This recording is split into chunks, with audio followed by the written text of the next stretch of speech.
거룩 거룩 전능하신 주님, 이른 아침 우리 주를 찬송합니다.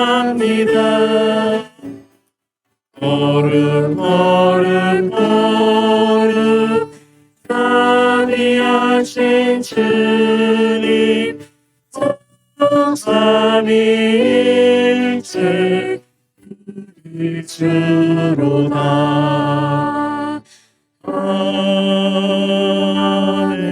아멘. 사도신경으로 우리의 신앙을 고백하도록 하겠습니다. 나는 전능하신 하나아버지 하나님 천지의 창조주를 믿습니다. 나는 그의 유일하신 아들 우리 주 예수 그리스도를 믿습니다. 그는 성령으로 잉태되어 동정녀 마리아에게서 나시고 본디오 빌라도에게 고난을 받아 십자가에 못 박혀 죽으시고 장사된 지 사흘 만에 죽은 자 가운데서 다시 살아나셨으며 하늘에 오르시어 전능하신 아버지 하나님 우편에 앉아 계시다가 거기로부터 살아있는 자와 죽은 자를 심판하러 오십니다. 나는 성령을 믿으며 거룩한 공교회와 성도의 교제와 죄를 용서받는 것과 몸의 부활과 영생을 믿습니다. 아멘. 다 함께 찬양하겠습니다. 네, 안녕하세요. 오늘 이 자리에 나오신 여러분 모두 환영합니다. 어제 날씨가 엄청 굳어서 찬양팀 연습할 때 되게 막 힘들었는데 또 주일 아침이라 이렇게 갠 걸 보니까 기분이 매우 좋네요.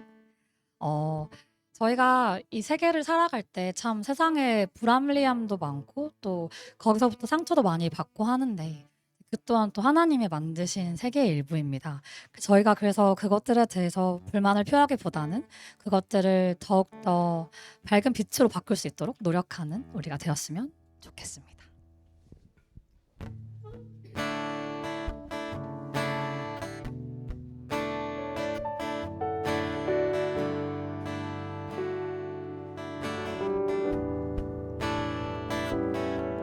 참 아름다운 곳이라 주님의 세계는 정말로 내가 나갔고 솔직할 수 있는 곳 조금이라도 내 의라 말할 수 없는 이곳은 바로 주님의 세계라.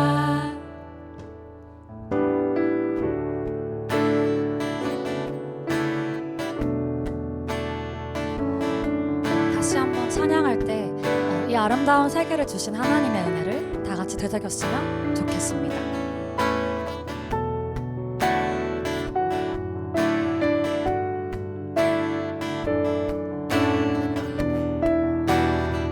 세상은 항상 말하네.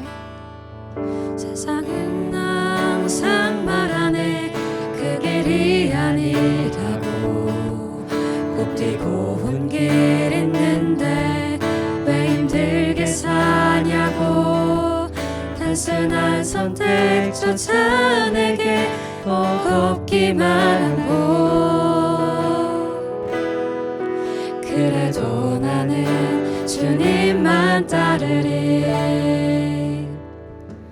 참 아름다워라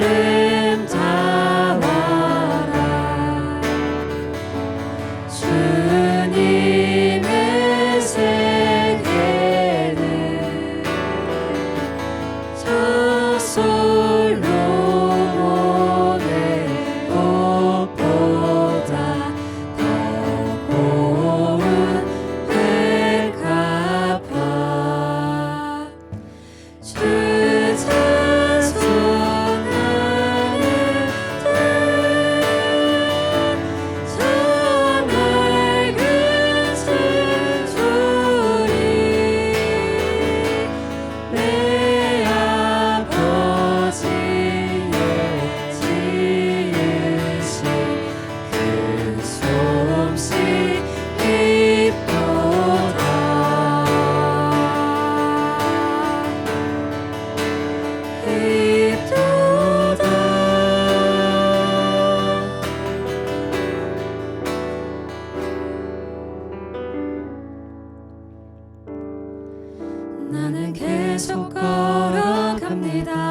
수없이 넘어져도 사람들의 방향과는 조금 다르다 해도 내가 가는 길이 주가 가르쳐준 길이니 이곳은 바로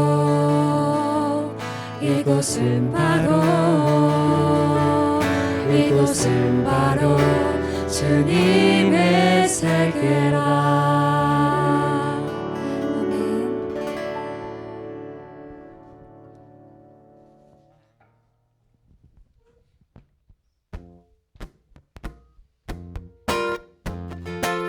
다 같이 박수 치며 찬양 들었으면 좋겠습니다.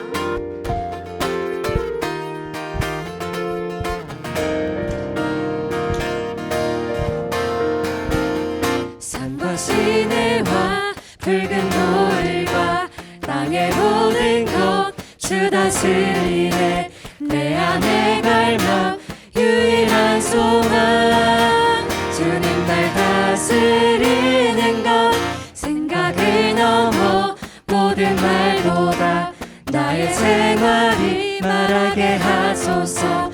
세상 그 어떤 것보다 소중한 내 주님 날 이끄심을 주 오셔서 통치하소서. 헛된 나의 꿈 어둠 거두사 내 모든 것 다 드리니 오셔서 다스리소서.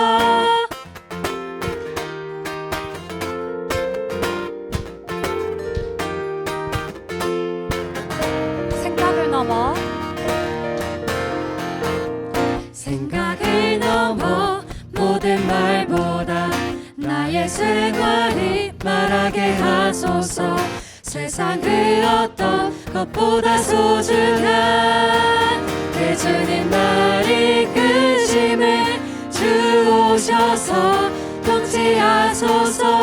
헛된 나의 꿈 어둠 거두사 내 모든 것 다 드리니 오셔서 다스리소서. 주 오셔서 통치하소서. 헛된 나의 꿈 어둠 거두사 내 모든 것 다 드리니 오셔서 다스리소서. 오셔서 다스리소서. 오셔서 다스리소서.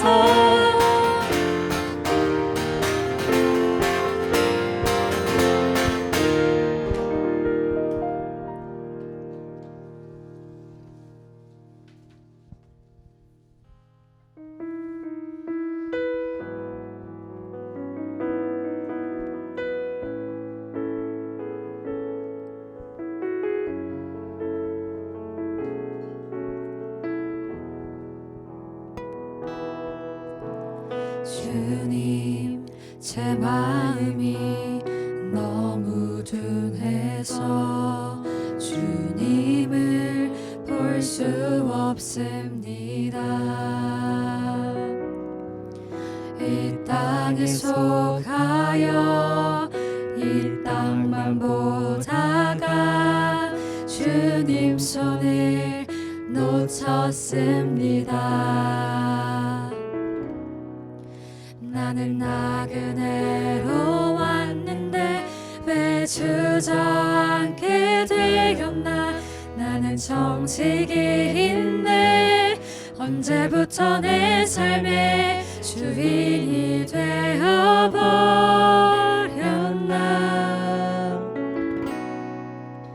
믿음이 없이는 기쁘시기 못하나니 고된 수고도 다 헛될 뿐이라. 믿음이 없어서 무너진 삶의 모든 자리에 다시 주님을 기다립니다. 다시 한번 찬양 드리겠습니다. 주님 제 마음이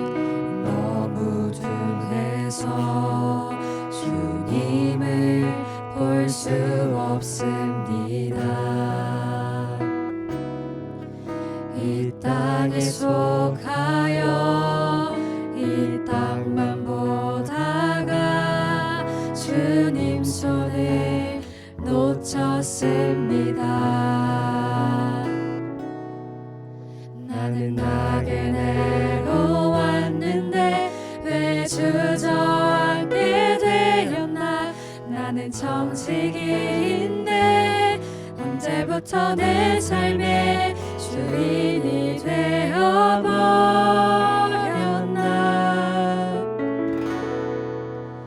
믿음이 없이는 기쁘시게 못하나니 오랜 수고도 다 헛될 뿐이라. 믿음이 없어서 무너진 삶의 모든 자리에 다시 주님을 기다립니다. 목소리 높여 찬양 드리겠습니다. 믿음이 없이는 기쁘시게 못하나니 오랜 수고도 다 헛될 뿐이라.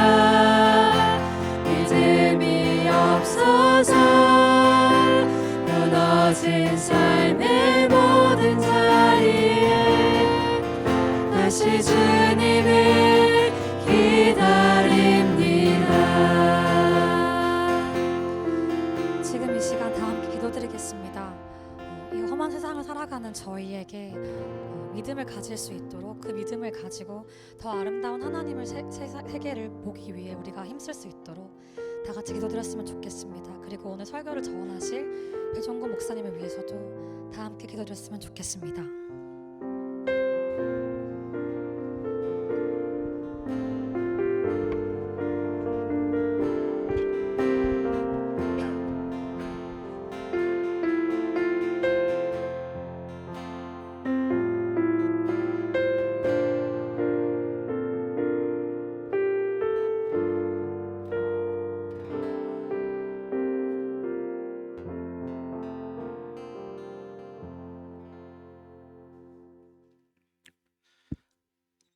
예, 저희 교회는 5주차에는 주님이 가르쳐 주신 기도로 대표 기도를 대신합니다. 함께 주님이 가르쳐 주신 기도 드리도록 하겠습니다. 하늘에 계신 우리 아버지, 아버지의 이름을 거룩하게 하시며 아버지의 나라가 오게 하시며 아버지의 뜻이 하늘에서와 같이 땅에서도 이루어지게 하소서. 오늘 우리에게 일용할 양식을 주시고 우리가 우리에게 잘못한 사람을 용서하여 준 것 같이 우리 죄를 용서하여 주시고 우리를 시험에 빠지게 않게 하시고 악에서 구하옵소서. 나라와 권능과 영광이 영원히 아버지의 것입니다. 아멘.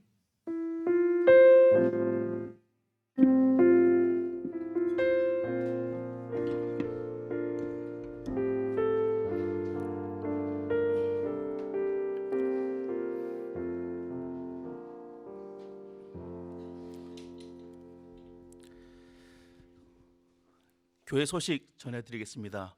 오늘 저희 예배드린 장소가 밝아서 당황하셨죠? 네. 오늘 첫 찬양에서도 주님의 세계를 바라보자 했는데 저희가 늘 블라인드 내려놓고 주님이 창조한 사람들만 바라보다 보니까 주님의 세계를 보기 위해서 창문을 블라인드로 걷어봤습니다. 예, 오늘 걷어보고 너무 밝다 싶으면 또 닫을 거니까 염려하지 마시고요. 네. 광고 드리도록 하겠습니다. 교회 소식입니다. 청년 마루 모임 계속해서 진행되고 있습니다. 주일날 점심 식사 후에 마루 모임 지속해서 하고 있습니다. 수요 집밥 한 끼 계속 진행되고 있고요. 매주 수요일날 저희 교회 1항에서 모여서 점심 식사하고 있습니다.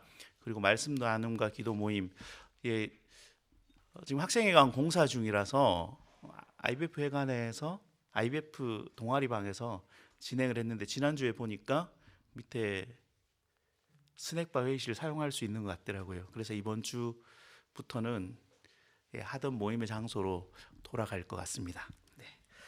수요일 날 저녁에 9시부터 10시까지 1시간 모임하고 있으니까 또 각자 기억해 주시고 참석 못 하시더라도 그 시간에 교회와 공동체와 학교와 또 우리들을 위해서 또 함께 기도해 주셨으면 좋겠습니다. 매일 성경 5월호 6월호 나왔는데요. 예배 시작 전에 10권 남았었는데 지금 거의 절판 임박입니다. 그러니까 안 챙겨가신 분들 가져가셔서 5월, 6월 또 말씀으로 사셨으면 좋겠습니다. 목사님 안식월 5월 7일까지 4주간 안식월 중이시고요. 목사님 지금 안식월 기간간에 있으니 기도해 주셨으면 좋겠습니다. 하나님 말씀 보겠습니다. 민수기 19장 20절에서 22절까지입니다. 민수기 19장 20절에서 22절까지 세 절 말씀이고요. 함께 찾으시고 함께 읽도록 하겠습니다. 민수기 19장 20절부터 22절까지입니다. 제가 가진 성경으로 구약 229면쯤에 있습니다. 민수기 19장 20절부터 22절까지 한 목소리로 같이 읽도록 하겠습니다. 시작. 사람이 부정하고도 자신을 정결하게 하지 아니하면 여호와의 성소를 더럽힘이니 그러므로 회중 가운데서 끊어질 것이니라. 그는 정결하게 하는 물로 뿌림을 받지 아니하였은즉 부정하니라. 이는 그들의 영구한 율례니라.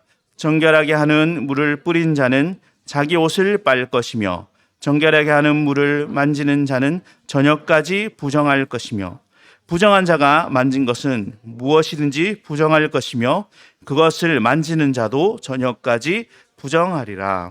아멘. 네, 오늘 민수기 19장 20절에서 22절까지 말씀을 가지고 우리 정결케 하는 율례라는 제목으로 함께 말씀을 나눴으면 좋겠습니다. 여러분, 우리는 인생을 살아가면서 여러 가지 약속을 하게 됩니다. 그죠? 약속 한 번쯤 해보셨죠? 약속 안 해보신 분 있으시다면 이번 주에 약속하십시오. 뭐라도. 네. 우리는 무언가를 하기 위해서 약속을 하고 있습니다. 율례 이야기를 설명해야 되는데 왜 약속 이야기를 하는가라는 의문을 가지실 수 있습니다. 약속이란 말이 뭔지 찾아보니까 아이들이 보는 그림에 이렇게 사용하더라고요. 약자는 실타래와 국자를 놓은 것에서 비롯해서 그려진 것이다. 맺을 약자라고 쓰고요. 그리고 속자는 나무를 끈으로 막 묶어놓은 거 가지고 이 속자라고 쓰더라고요.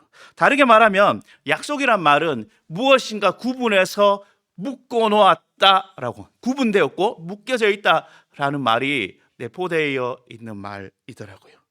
여러분, 출애굽한 백성들에게 지속적으로 우리에게 강조되는 것은 정결한 것과 부정한 것 이야기가 나오죠. 오늘도 부정할 거다, 정결할 거다라는 이야기들이 나와서 이런 말을 만날 때마다 어렵다, 불편하다라는 생각들을 하게 되는 게 우리의 모습이죠. 출애굽한 이스라엘 백성에게 지속적으로 강조되는 이 말이 정결함, 부정함인데, 부정한 그들에게 정한 하나님이, 정결한 하나님이, 온전하신 하나님이, 완전하신 하나님이 늘 요구하고 요청하는 게 이제 정결해져라, 깨끗해져라 라고 요구하고 있다는 것입니다. 왜냐하면 하나님은 정결하시기 때문에요. 하나님은 정결하시기 때문에 사람들 또한, 그들의 백성 또한 부정한 것이 아니라 정해지라라고 이야기합니다. 그런데 부정과 정함을 구분하는 것 중에 오늘 저희가 20절부터 읽었는데 20절 앞에 나와 있는 내용은 어떤 이야기 나오냐면 죽음 이야기가 나오고 있습니다. 부득이하게 죽음을 경험한 경우에 장막 가운데서, 자기 집 가운데서, 자기의 처소 가운데서 죽음을 경험한 경우에 이들에게 뭐라고 얘기하냐면 죽음을 경험하거나 만진 사람들에게 부정하다라고 얘기하죠. 그래서 정결케 되어야 된다라고 이야기합니다. 죽음은 우리에게 되게 동떨어져 있는 멀리 이야기입니다. 여러분, 우리 가까이에 죽음을 아직 경험하기에는 우리가 너무 젊잖아요, 그죠? 그런데 출애굽한 이스라엘 백성들의 삶을 기억해 보십시오. 이들은 60만 명이 애굽에서 나왔습니다. 그리고 여러분이 잘 아시다시피 2주 전에 제가 설교 때 말씀드린 것처럼 가데스 바니아에 불평의 보고를 한 이 사람들의 결과가, 하나님께서 이 보고를 한 사람들은 가나안 땅에 들어가지 못하고, 그리고 오직 여호수아, 갈렙, 그리고 이 광야에서 태어난 그 다음 세대는 가나안 땅에 들어갈 수 있다라고 기록되어 있죠. 그러면 광야 생활을 일반적으로 우리가 40년이라고 이야기합니다. 40년 동안 출애굽한 60만 명이 장례를 치르는 겁니다. 출애굽한 60만 명이 이 40년의 기간 동안 장례를 치른다는 거죠. 여러분 수학 빠르시죠? 1년은 365일이고 40년을 계산하셔서 60만 명을 장례를 치르면 하루에 몇 명이 죽어야 될까요? 네. 설마 계산하고 계시진 않죠, 그죠? 분위기가 자꾸 막 이렇게 계산하는 것 같은데, 그냥 저 같은 사람이 이렇게 정말 많이 죽는구나, 어마어마하게 죽는구나. 그래서 어떤 학자는 출애굽해서 가나안 땅으로 들어가는 이스라엘의 행렬을 이렇게 얘기하더라고요. 장례 행렬이다. 가면서 많은 사람들이 죽는 것을 경험하고 걸어가는 것. 새로운 사람도 분명히 태어나지만, 왜냐하면 출애굽해서 들어갈 때 나중에 보면 또다시 60만 명의 인원이 되거든요.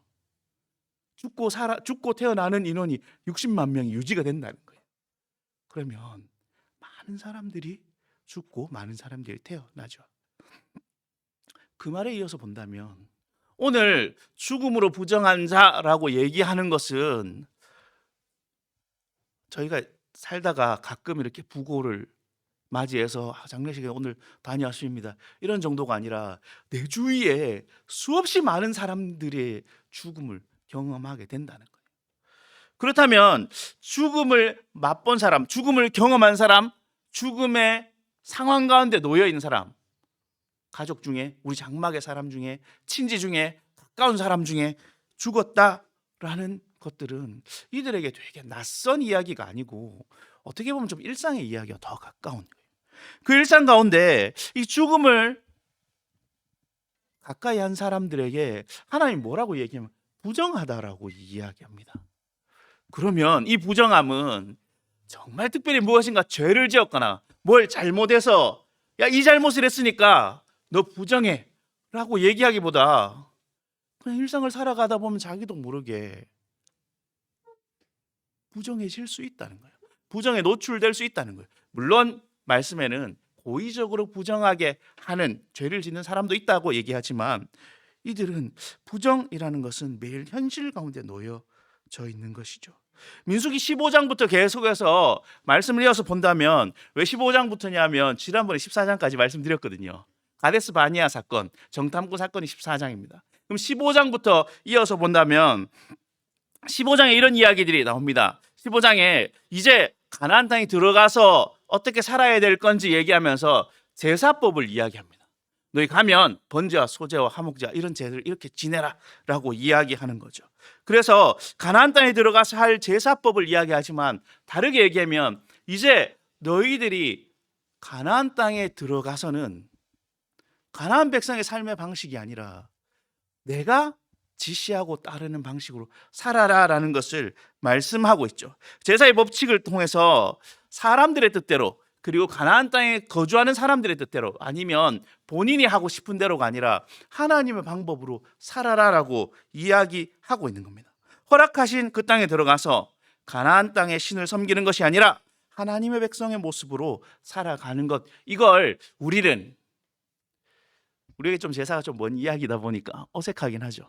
그걸 제사법이라고 얘기하는 거예요.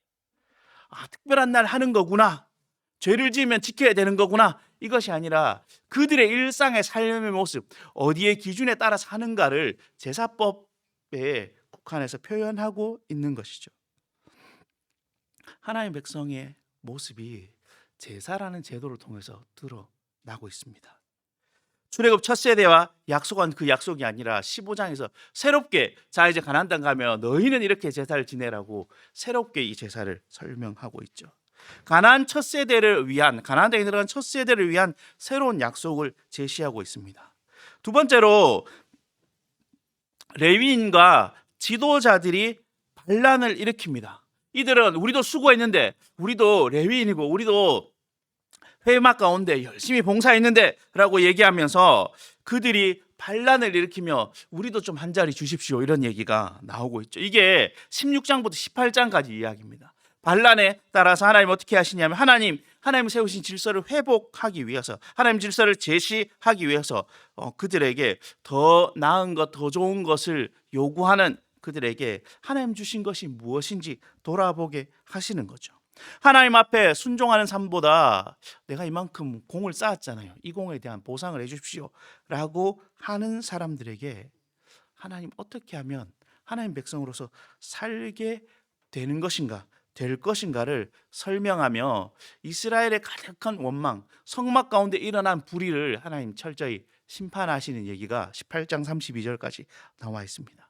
그 다음에 보면 19장 1절부터 22절까지 19장 내용입니다. 19장 내용에 이렇게 이야기합니다.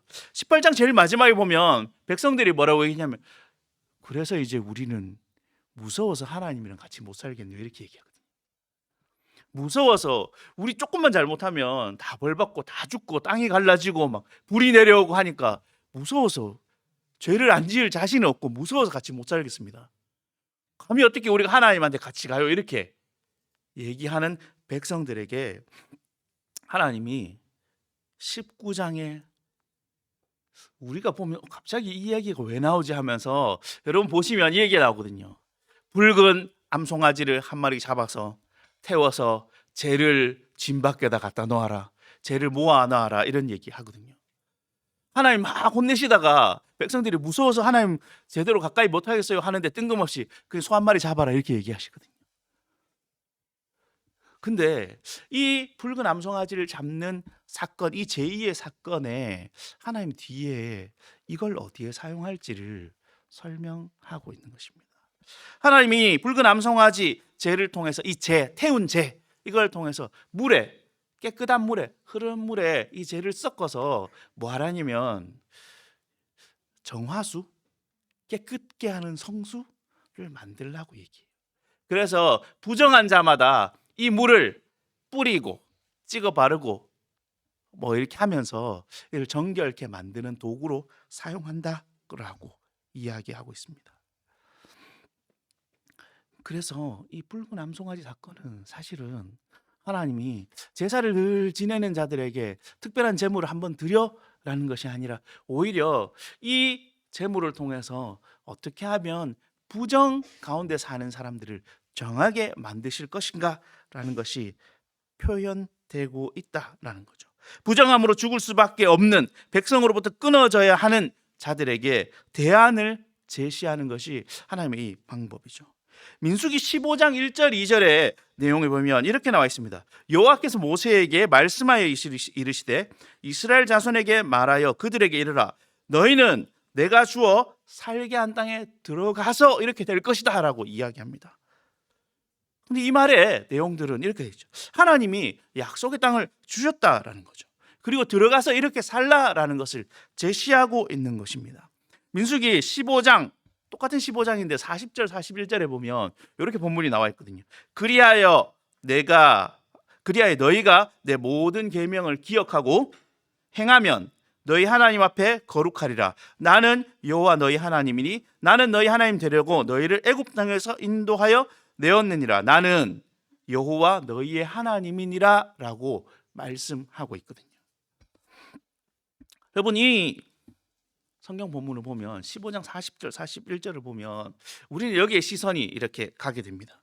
계명을 기억해야 되는구나, 하나님 앞에 거룩해야 되는 거구나, 그래서 우리의 삶이, 그들의 삶이 거룩해져야 되는 거구나, 그럼 그 거룩의 방법은 계명을 낱낱이 기억하는 것이구나 라고 집중되게 말해요. 그래서 나는 안 거룩한데, 여기 보니까 이스라엘 백성들은 거룩하기보다 가끔은 나보다 좀 더 못한 것 같은데, 나도 눈앞에 이런 하나님의 은혜를 경험했으면 이거보다는 잘 살 것 같은데 라고 생각하기 마련이죠. 그래서 거룩하여짐, 계명을 지킴에 집중되어 있는 것이 우리들이 말씀을 볼 때 보게 되는 부분이죠. 그런데 여기에 하나님이 본인이 어떤 하나님인가 41절에 이렇게 설명했습니다. 나는 너희 하나님 되려고 너희를 애굽 땅에서 인도해 냈다라고 이야기하고 있어요. 그러면 하나님이 애굽 땅에 인도해 내셨구나, 그리고 우리를 거룩하라 하셨구나, 그러니까 우리가 어떻게 해야 되지? 거룩해야 되는 거구나. 나는 거룩하지 않으니까 이제 죽을 수밖에 없구나. 그래서 부정하구나 라는 결론을 도출하게 되죠. 근데 우리가 쉽게 놓치는 것은 이 41절 내용에 보시면 이렇게 되어 있어요. 41절에 하나님 두 번 강조해서 이야기하는 게 있어요. 41절 한번 보시겠습니다. 네, 41절 보시면 이렇게 되어 있습니다. 나는 여호와 너희 하나님이라. 나는 너희 하나님이 되려고 너희를 애굽 땅에서 인도해 내었느니라. 나는 여호와 너희의 하나님이니라. 하나님이 얘기하는 거는 너희 인도해 냈어. 근데 내가 누구냐 하면 너희 하나님. 나는 너희 하나님인데 너희를 인도해 냈어. 근데 내가 너희 하나님이야 라고 얘기하는 거예요. 하나님의 포커스는 내가 인도해낸 놀라운 사실을 기억하고 있느냐, 그래서 거룩하게 살아가느냐 라기보다 오히려 내가 네 하나님이라니까, 내가 너희 하나님이라니까, 그래 이건 했는데 내가 너희 하나님이야 라고 말씀하고 있다는 거죠. 지키라 거룩하라라고 강조하시지만 41절에 반복되는 이 말이 나는 너희 하나님이다 라는 이야기죠. 이스라엘에게 거룩히 지켜, 이것을 따라, 이대로 하지 않으면 벌 받을 거야 라는 것이 아니라 내가 누군지 아니?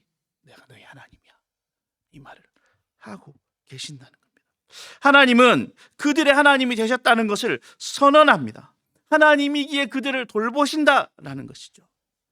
이 말에 이어서 15장 이야기가 이제 15장의 언약 갱신의 이야기가 계속해서 진행되는 거죠.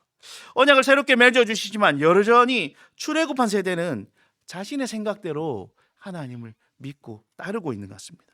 그래서 15장 이후에 보면 어떤 이야기, 고라와 다단과 아비람과 온 이야기 나오거든요. 반란을 일으키죠. 반란을 일으키는 이 반란 가운데 하나님이 쌍난지팡이, 금향로, 향로 이런 것들을 통해서 하나님 어떤 분이신지 드러내고 있다라는 것입니다. 프레젠테이션 69페이지입니다. 하나님이 그들의 하나님이 아니라, 네, 이건 PPT 하시는 분 잘못이에요. 제가 이 레이저 포인트를 오늘 까먹고 안 갖고 왔습니다. 제 잘못입니다. 네. 하나님이 그들의 하나님이 아니라고 15장에서 선언하셨고, 그리고 제사장과 레위인을 통해서 이스라엘 백성을 돌보시는 사건이 계속 진행되고 있습니다. 부정한 그들이 거룩한 하나님과 함께하는 방편으로 제사장, 레위인 이런 사람이 어떻게 하고 어떻게 제사를 지내고 해야 되는 것이 설명되어 있죠. 그리고 백성이 정결해야 되는 방법을 설명하고 있습니다. 계속해서 이어서 민수기 19장에 오시면 이제 19장 본문에 이렇게 얘기합니다.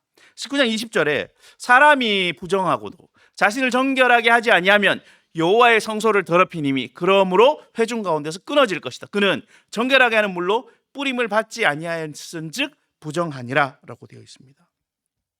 부정해진 사람들의 모습은 어떠냐면, 부정한 사람들은 정결해져야지만 됩니다. 왜냐하면 부정을 해결하지 않으면 여기 본문에 이렇게 나왔거든요. 회중에서 끊어진다라고. 뭐 회중에 좀 참석 안 하면 되지 뭐. 그죠? 이렇게 만약에 여기신다면 한번 이렇게 이 상황에 가서 질문을 해보겠습니다.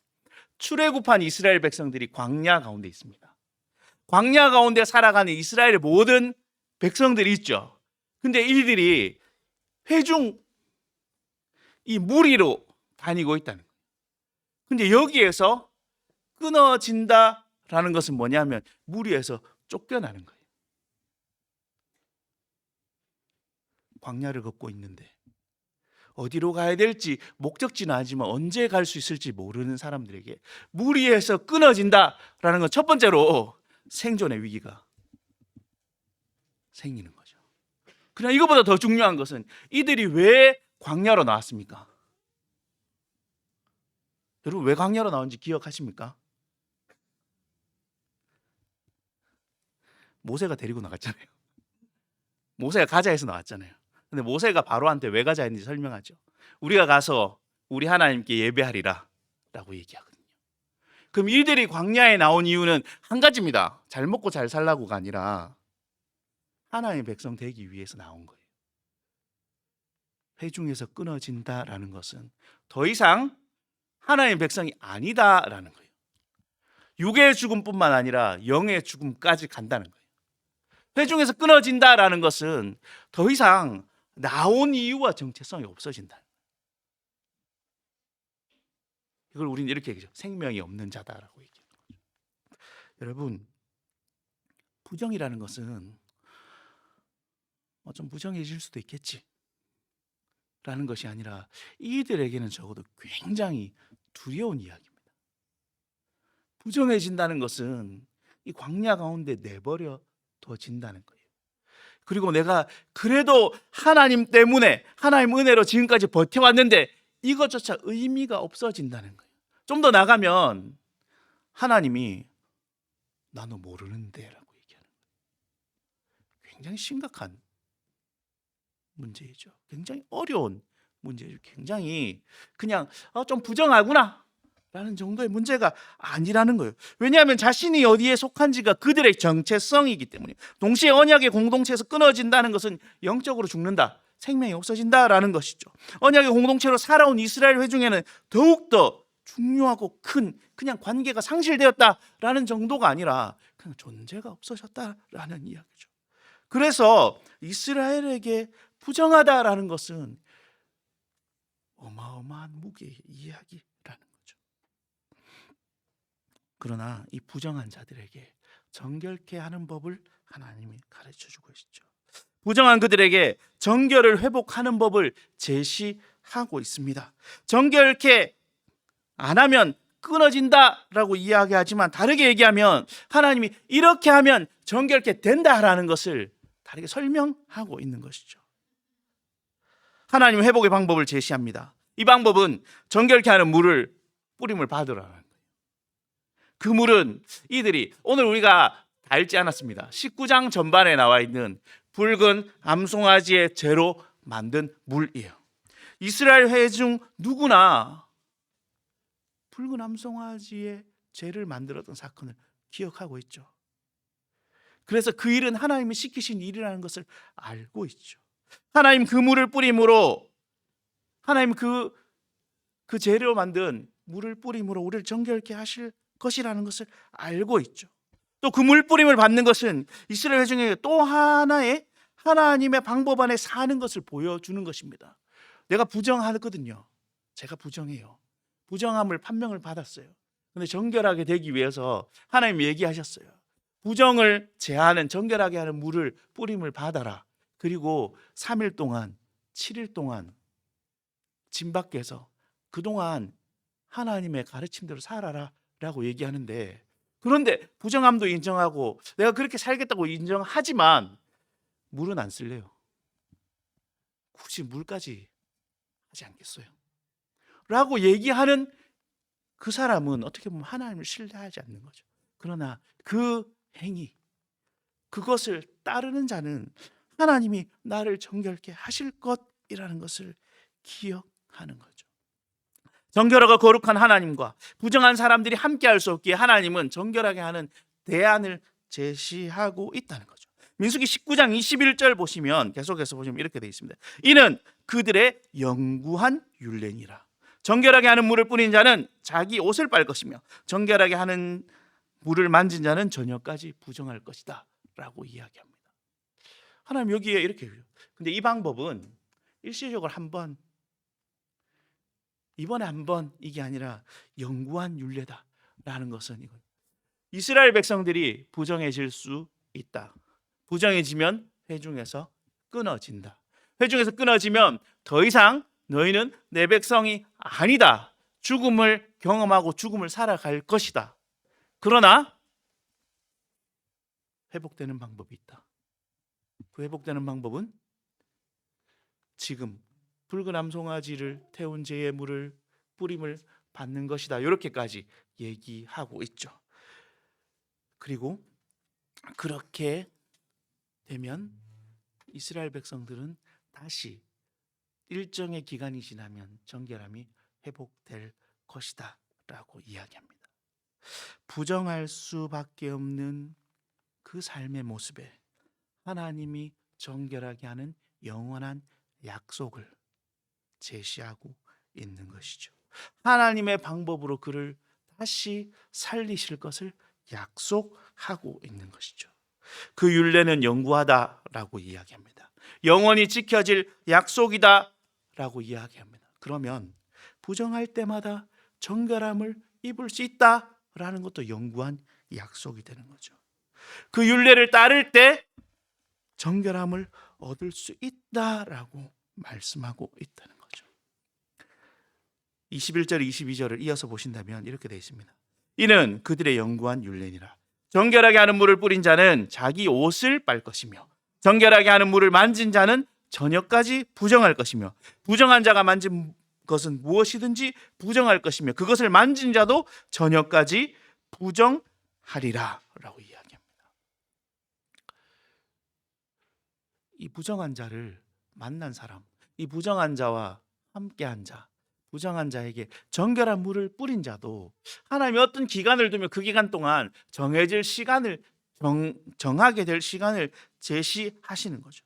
그리고 자기 옷을 빨며 저녁까지 부정한 자가 된다라고 얘기해요. 부정한 자가 만진 것은 부정, 만지는 자도 부정, 그 만진 자와 함께한 것도 부정이지만 이 부정함의 기준을 하나님이 세우셨다는 거예요. 하나님, 저는 정결한 자인데요, 하나님 이거 그냥 뿌리라고 했잖아요. 그래서 뿌렸는데 나한테 갑자기 왜 부정하고 덮어 씌우세요? 라고 얘기할 수 있는 사람들에게 하나님이 그 부정이 전염되고 확산될 수 있음을 이야기합니다. 이거는 마치 우리에게 죄와 같은 개념으로, 신약의 죄와 같은 개념으로 해석되기 마련이죠. 죄를 지으면 어떻게 나 혼자 죄인으로 살아가는 것 같지만 이 죄가 전염되지 않습니까? 이 죄가 점점 확산되지 않습니까? 거짓을 따라 살면 이 거짓이 점점 커지지 않습니까? 부정함의 기준, 이것이 전염되는 것을 하나님이 방지하게 하신다라고 정결한 기간을 제시하고 계십니다. 부정한 자는 7일 동안의 정결 기간이 필요하고 정결케 하는 물을 뿌린 자는 1일 동안의 하루 동안 저녁까지 정결 기간이 필요하다라는 거죠. 그런데 이 사건은 뭐냐 하면 눈으로 이 일들을 보는 사람들이 있잖아요. 이스라엘 백성 중에 모든 사람이 동시에 부정해지는 것이 아니죠. 부정한 사람들이 그 무리 가운데 있다라는 거예요. 근데 이 사람들이 어떻게 정결례를 취하고 있는가를 보게 되는 거죠. 그럼 이걸 보는 사람들마다 부정하면 저렇게 되는 거구나. 비판하라는 것이 아니라 저럴 때 이렇게 회복되는구나. 이 회복이 일어나면 이건 하나님의 은혜구나라는 것을 알게 된다는 거죠. 부정함이 전염성을 갖지만, 닿는 것마다 부정해짐을 갖지만 이 부정이 개인의 문제가 아니라 공동체 가운데 생겨난다는 것을 말해주고 있는 거죠. 왜냐하면 나만 부정하고 끝날 것 같은데 내가 모르고 닿았던 것들도 부정해지기 때문이에요. 이건 공동체에 영향을 미치게 된다는 거죠. 공동체 안에 부정함이 있으면 얘만 부정해 괄로 쳐서 묶어내면 돼, 이게 아니라 그로 인해서 영향을 받는다라는 거죠. 그러나 이것 때문에 서로가 하나의 방법으로 풀어가야 된다라는 거죠. 이스라엘 안에 있는 모든 사람은 그 일생 가운데 부정함과 정결함을 염두에 두며 살아야 됐다라는 거예요. 염두에 두며 부정해지지 않기 위하여, 혹 부정해진 자가 있다면 그가 다시 정결해지게 하기 위하여 기도하며 함께 살아야 됐다는 거죠. 그리고 부정한 자가 있다면 이것을 회복하기 위한 방법으로 하나님이 제시한 정결의 그 방법을 사용해야 된다라는 거죠. 즉 부정함과 정결함의 기준과 판단의 기준이 하나님께 있었다라는 것을 모두가 명시적으로 또 삶으로 고백하게 되었다라는 것이죠.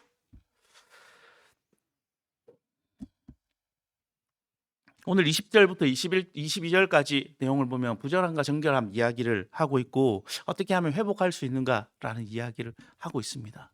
이 짧은 이야기인데 길게 나누었던 것은 첫째로 이 부정함은 어떤 특별한 사람들에게 이루어지는 그 사람만의 문제가 아니다라는 것이죠. 이스라엘 온 회중이 이 19장에서 부정함을 이야기하면서 1절부터 19절까지 나와 있는 부정함의 내용은 죽음 이야기를 하고 있습니다. 누군가 죽었을 때 그 시체를 만진 자, 그리고 자기 장막 중에 죽은 자가 있는 경우 이렇게 얘기하는데, 이거는 아까 서두에 이야기한 것처럼 모든 이스라엘 백성들에게 죽음이라는 것은 많이 떨어져 있는 이야기가 아니라는 거죠. 어느 순간 내 옆에서 일어날 수 있다라는 거죠. 그렇다면 이 부정함 또한 우리에게 굉장히 멀리 떨어진 이야기가 아니라 일상 가운데 일어날 수 있다라는 거죠. 근데 율법만 가지고 본다면 부정함은 끊어지니까 라고 거기에 매여 있다면 우리들은 어떻게 하면 부정하지 않을까에 집중되게 되기 마련이죠. 그러나 나의 의도와 상관없이 이런 상황 가운데 놓여져 있는 사람이라면 어떻게 해야 되나요? 포기하고 낭망해야 되나요? 아, 끊어지겠구나 라고 두려워해야 되나요? 이들에게 하나님이 제시한 방법이 너희가 부정해졌을 때 어떻게 해야 될지를 구체적으로 하나님 설명하고 계시다는 거죠. 인간은 우리의 한계 속에 살고 있기 때문에 어쩔 수 없이 부정한 상황에 맞닥뜨리게 되기 마련이라는 거예요. 그런데 그렇게 맞닥뜨렸을 때 하나님께서 넌 부정해, 이제 끝났어, 내가 지키라 했잖아 라고 선을 긋지 않는다는 거예요. 마치 하나님이 나는 너희의 하나님이야, 내가 너희를 불러낸 하나님이야, 나는 너희의 하나님이야 끊임없이 말씀하시는 것처럼 의도치 않게 일들이 생겼지, 이를 이렇게 회복할 수 있는 것을 제시할 거야. 하지만 그 방법도 내가 보이는, 제시하는 방법이어야 돼. 그 과정까지, 회복의 과정까지 모두 하나님의 백성임을 고백하고 인정하고 살아가야 되라고 이야기하고 있다는 거죠. 인간의 한계 속에 피할 수 없는 일들을 경험했을 때 하나님은 정결해라 라고 말합니다. 그 정결이 끊어져서, 정결하지 않고 부정해져서 하나님 어떡하죠? 라고 고민할 때 그때 그대로 살아가는 것이 아니라 회복할 길을 다시 제시하고 있다는 거예요. 그러나 분명한 것은 우리의 방법으로 회복되지 않는다라는 거예요. 하나님이 주신 대안으로 살아가야 된다라는 거죠. 하나님 주신 대안이 이들에게 있었던 것처럼 우리에게도 동일하게 하나님이 주신 대안이 있다라는 거죠. 일들이 번져나갈 때마다, 이 부정함이 우리 가운데 생길 때마다 우리는 어디로 가야 되냐? 하나님 앞으로 돌아와야 된다라는 거죠. 그러니까 여러분, 우리가 무엇인가 오류가 있고 잘못하게 되었을 때 우리의 삶들을 돌아보면 하나님 앞에 돌아오기가 쉽지 않습니다. 어떻게 하면 좋은 방법이 없을까? 지혜를 찾죠. 해결책을 찾고 내가 어리석었어 라고 방법들을 풀어 나가는 것이 우리의 인간의 방법이죠. 그런데 오늘 말씀은 이렇게 되죠. 그런 일 가운데 어떻게 해야 되는가? 다시 내 방법 앞에 돌아오라. 다시 내 앞에 돌아오라. 다시 내가 지시한 방법으로 살아가라 라고 이야기하고 계시다는 거죠. 하나님이 부정함도 구분하셨지만 정결하게 회복하는 방법도 제시하고 있기 때문입니다. 정결하게 살고 싶은 것이 나를 포함, 저를 포함한 우리 모두의 바람이지 않습니까? 누구도 목사님 저는 좀 부정하게 살랍니다, 이런 분 혹시 계신가요? 제 꿈과 소망은 부정함입니다, 이런 분 혹시 계신가요? 이 중에 정결하게 살아봤자 별거 없는 것 같아요, 막 이런 분들 혹시 계신가요? 아니요. 여기 계신 어린아이부터 어른까지 모두가 어떻게 하면 좀 더 정결하게, 더 하나님의 백성답게 살 수 있습니까? 라고 고민하죠. 그런데 이 고민을 가지고 있지만 여전히 우리는 오늘도 실패하고 낭망하고 넘어지고 쓰러지고, 그래서 이제 그만 손을 놓을까요? 라고 생각하게 되는 것이 우리의 모습 아닙니까? 근데 이런 모습을 하나님 앞에 다시 가져올 때 하나님 주신 회복을 경험할 수 있다라는 것이죠. 인생의 한계는 인정하는 것에서부터 사실 시작됩니다. 내가 할 수 없음을 고백할 때부터 하나님 일하심을 기대하게 된다는 것이죠. 내가 어떻게 좀 이렇게 다시 좀 회복해 볼까? 라고 끊임없이 달려가지만 그것이 아니라 이제 진짜 내가 아무것도 못하겠네. 회중에서 끊어지는 일은 내가 어떻게 회복하지? 친구들 밥을 많이 사주면, 아니면 제사 지낼 때 옆에 가서 열심히 도우면, 이렇게 되는 문제가 아니잖아요. 인생의 문제 앞에 맞닥뜨렸을 때 우리가 달려가야 될 곳은 한 곳밖에 없더라. 하나님, 이거는 하나님 하실 수 있을까요? 라고 여겨질 수 있지만, 그러나 우리가 가야 될 곳은 한 곳밖에 없더라는 거죠. 오직 정결하게 하는 그 물을 뿌림을 받는 수밖에 없더라는 거죠. 부정해진 나의 한계를 정결하게 하실 수 있는 하나님 앞에 내 인생을 끄집어서 나올 수밖에 없더라라는 거죠. 왜냐하면 거기에 하나님이 정하게 하시겠다는 약속이 있기 때문이라는 거예요. 하나님은 나올 때 그때서야 정결함을 얻게 되기 때문이라는 거예요. 요한복음 6장 65절인데요. 제가 읽어드리겠습니다. 또 이르시되 그러므로 전에 너희에게 말하기를 내 아버지께서 오게 하여 주지 아니하시면 누구든지 내게로 올 수 없다 하였노라 하시니라. 하나님이 부르지 않으면, 하나님 오게 하시지 않으면, 하나님 함께 하시지 않으면 하나님께 갈 수 없다라고 얘기해요. 로마서 3장 10절 11절 보면 기록된 바 의인 없나니 하나도 없으며 깨닫는 자도 없고 하나님을 찾는 자도 없고 라고 되어 있습니다. 여러분 잘 아는 구절이죠. 이 말이 무슨 말입니까? 하나님, 제가 좀 잘하면 되지 않을까요? 이 문제 좀 해결되지 않을까요? 이 어려움 제가 좀 많이 더 부단히 노력하면 되지 않을까요? 이 절망 내가 여기서 발에 땀이 나도록 다시 뛰면 되지 않을까요? 라고 생각하는 게 우리 모두의 하나님 앞에서 삶이라는 거죠. 그러나 예수님이 분명히 얘기하시고 사도 바울이 분명히 얘기한 것처럼 하나님 앞에 나오는 것만이 우리 인생의 해결책이다라고 이야기합니다. 존 칼빈이 이렇게 얘기합니다. 인간의 죄악과 죄로 말미암은 타락은 이미 인간의 능력으로 해결할 수 없다라고 이야기합니다. 이거 무슨 말이냐면요, 내가 할 수 없음을 인정해야 된다라는 거예요. 우리가 해결할 수 없음을 인정해야 된다라는 거예요. 우리가 정하게 할 수 없다는 것을 인정해야 된다라는 거예요. 이 과학의 시대를 살아가는 여러분들이 보면, 아니 뭐 소 한 마리 잡아가지고 태워가지고 그 재를 물에 찍어서 뿌린다고 문 대단한 일이 일어나려고,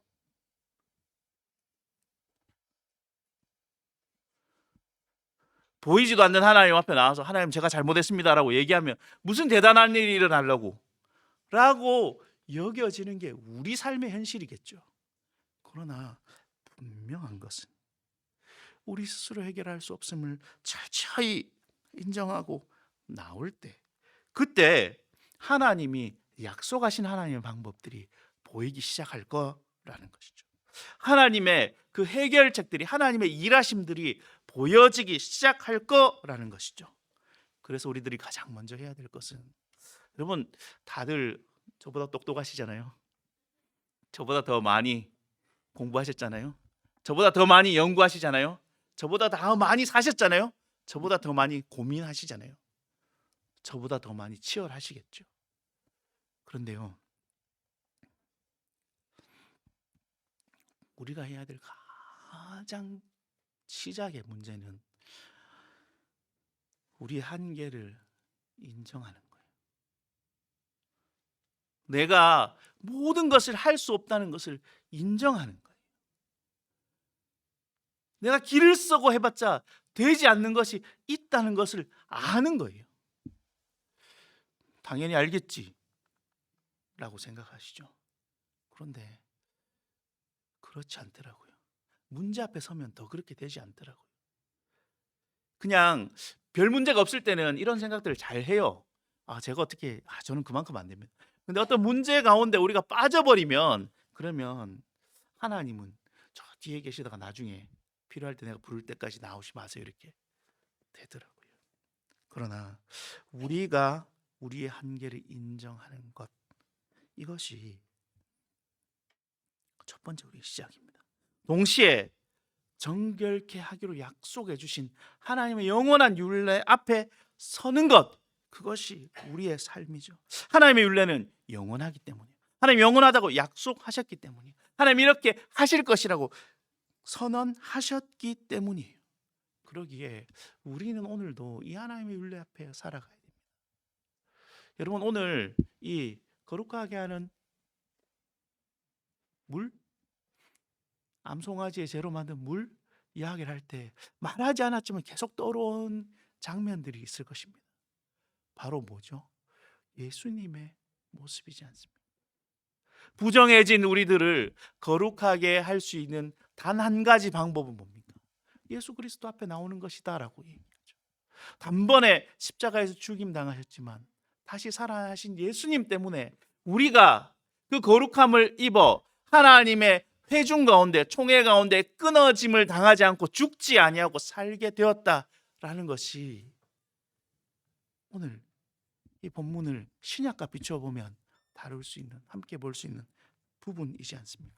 그러나 다시 구약으로 돌아온다면 하나님의 약속과 명령 앞에 철저히 우리 삶을 세우지 않는다면, 우리의 한계를 인식하며 그 하나님 앞에 나오지 않는다면 내가 본의 아니게 타이에 어쩔 수 없이 부정해져서 거룩과 멀어져 있다는 것을 깨닫고 하나님 어떻게 하면 살 수 있을까요? 그래, 이 방법으로 살아라는 그 약속을 신실히 따르고 지키지 않는다면 우린 여전히 하나님과 끊어진 삶을 살아가게 되겠죠. 그러나 여러분, 우리에게 하나님이 이렇게 제시하시죠. 하나님의 이 율례는 21절에 이렇게 나왔죠. 제목을 이렇게 정해봤거든요. 이는 그들의 영구한 율례리나 정결하게 하는 물을. 하나님의 영원한 율례는 부정해진 모든 하나님의 백성들에게 하나님 앞에 나올 때 다시 회복시킨다라고 이야기합니다. 여러분, 우리는 오늘 어떤 율례 앞에 서 있습니까?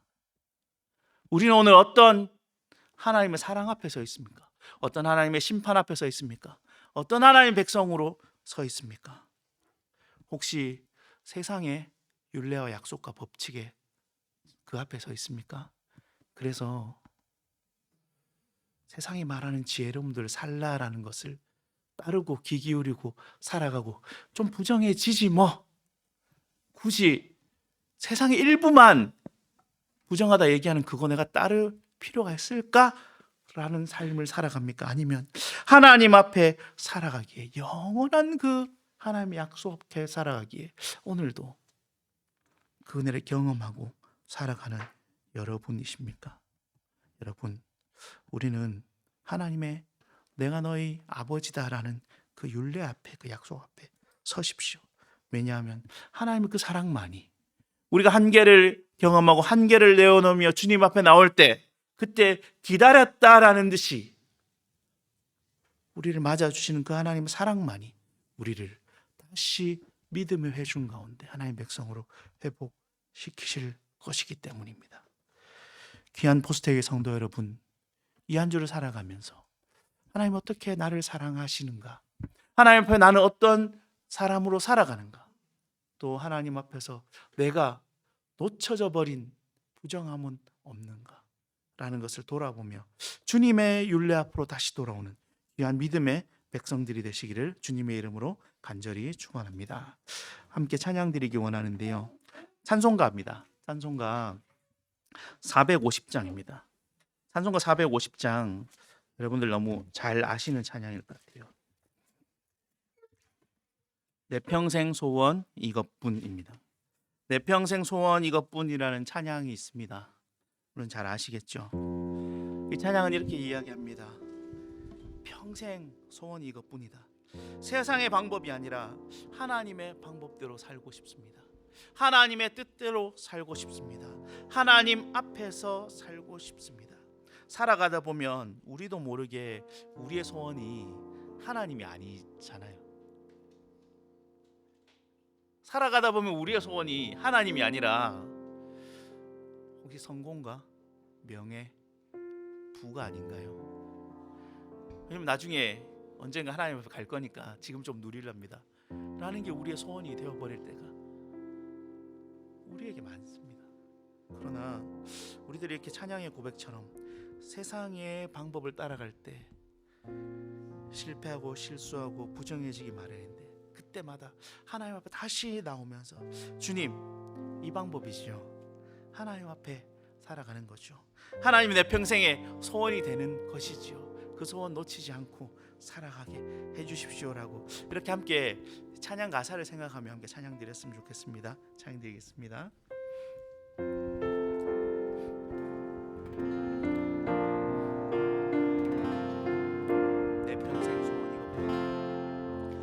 내 평생 소원 이것뿐, 주의 일하다가 이 세상이 별하는 날 주 앞에 가리라. 꿈같이 헛된 세상을 취할 건 무엇냐. 이 수고한 말하여도 헛된 것뿐일세. 불같은 시험만이나 겁내지 마시다. 그 주의 권능 그 신이 이기고 나겠네.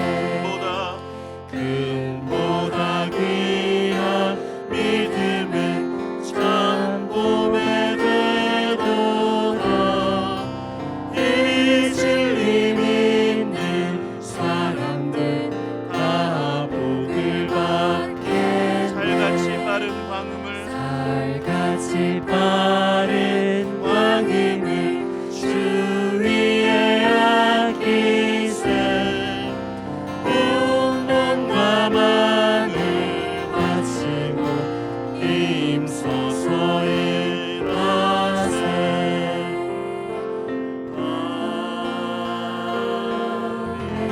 아멘. 저희 오늘 이 시간에는 좀 조용히 좀 한번 기도했으면 좋겠습니다. 여러분, 우리 평생의 소원이 무엇입니까? 여러분, 우리가 하나님 앞에서 어떻게 살아가십니까? 우리는 어떤 하나님의 약속과 율례와 믿음과 기쁨 안에 살아가십니까? 어떻게 하나님 앞에서 나는 거룩한가를 고민하고 계십니까? 하나님 주신 약속을 바라보며 우리의 부정함들을 주님 앞에 기꺼이 나오기에 하나님 도와주십시오. 하나님, 내 평생 소원이 이겁니다. 하나님, 나 이렇게 살겠습니다. 하나님, 이렇게 해주신다고 약속하지 않았습니까? 라고 물으며 살아가십니까? 이 시간 눈을 감고 조용히 기도하시면서 하나님, 나의 소원이 무엇입니까?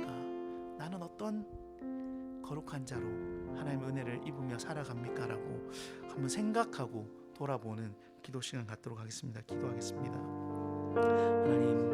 하나님 돌아보면 하나님 아버지, 내 인생 가운데 한 귀하고 아름답고 선한 하나님의 사랑과 은혜를 경험하게 해주셨는데, 하나님 돌아보면 그것보다 하나님 이 세상 것에 눈이 돌아가 있고, 하나님 나의 욕심과 나의 요구에 살아가 있으며, 또 하나님 때로는 내가 생각하지도 못하게 부정하게 하나님 아버지 살아가는 내 인생들을 보게 됩니다. 그러나 하나님 아버지 말씀을 통해서 다시 보게 하시는 것은, 주여 하나님 아버지, 우리 한 걸음 한 걸음을 하나님께서 약속하시고 하나님께서 계획하시고 사랑하시고 본대로 주님 우리를 붙드시고 우리를 다시금 주 앞에 거룩하게 회복시킨다고 약속하셨는데, 하나님 기꺼이 나의 한계를 고백하며 나의 인생의 제한을 고백하며 하나님 나의 어리석음을 고백하며 주님 앞에 나와 주님 도와주십시오. 하나님 은혜를 더하여 주시옵소서. 하나님 다시 나를 정하게 하여 주시옵소서. 하나님 말씀에 꼬꾸러지고 하나님의 계획에 따라가며 하나님 말씀하시고 일하시는 것들, 하나님의 영원한 율례 가운데 내 인생들을 내어놓게 하여 주시옵소서. 이렇게 기도하고 물어보는 믿음의 백성들이 하여 주시옵소서. 하나님, 여전히 하나님 아버지 답답함과 한계들을 가지고 있습니까? 그러나 하나님 아버지 그들들 가운데 하나님 어찌 일하실지 기대하게 하여 주시옵소서. 하나님 아버지 은혜를 감사합니다. 하나님, 인생을 돌아보니, 하나님 우리가 살아온 길을 돌아보니 늘 정하고 아름답고 귀하고 선하고 최선의 삶을 산 것처럼 여기고 살았지만, 나도 모르게 인생의 한계에 부닥쳐 하나님 앞에 거룩함보다 세상의 지혜로움에, 세상의 약삭빠름에 빠져서 주님 보시기에 부정하고 주님 보시기에 탐탁치 않게 살아갈 때가 너무나 많았음을 고백합니다. 그러나 그럴 때마다 하나님 나를 계속 기다리셨는데, 하나님 나에게 영원한 율례로 회복의 방법을 제시하셨는데 주님 앞에 나오기보다는 하나님 제가 좀 해볼게요 라고 생각하며 점점 더 하나님께 멀어져서 나도 모르게 하나님의 회중 가운데 저 구석에 앉아있는 자가 되어버리지 않았는지 두렵고 떨림으로 돌아봅니다. 그러나 주님 말씀을 통하여 하나님 앞에 기꺼이 내 인생의 한계를 고백하며 주님 앞에 내 삶을 가지고 나올 때 주님께서 물 뿌리시고 피 뿌리시고 살리실 것을 약속하신 그 영원한 균례 앞에, 교회 앞에 다시 서게 됩니다. 우리 귀한 성도님들, 이 한 주, 이 하루를 살아가는 동안, 평생을 살아가는 동안 하나님의 영원한 사랑의 규례 안에 은혜에 얻으며 정결함을 입으며 살아갈 수 있도록 도와주시옵소서. 그렇게 우리 인생 가운데 함께 하실 주님을 기대하고 소망하며 모든 말씀 예수님의 이름으로 기도하옵나이다. 아멘. 이제는 우리 구주 예수 그리스도의 은혜와 하나님의 사랑과 성령의 교통하심이 정하게 살고자 하나 인생의 한계로 늘 실망하고 낙담하는 우리를 바라볼 때 하나님 안 되겠습니다라고 할 수밖에 없지만, 그런 우리의 삶에도 정결한 그리스도의 은혜로, 거룩하게 하시는 하나님의 은혜로 그 은혜를 믿고 의지하고 살아가는 그 백성들의, 모든 포스텍 성도들의 가정과 일터와 연구실과 그 삶 가운데 영원토록 그 은혜가 함께 있을지어다. 아멘.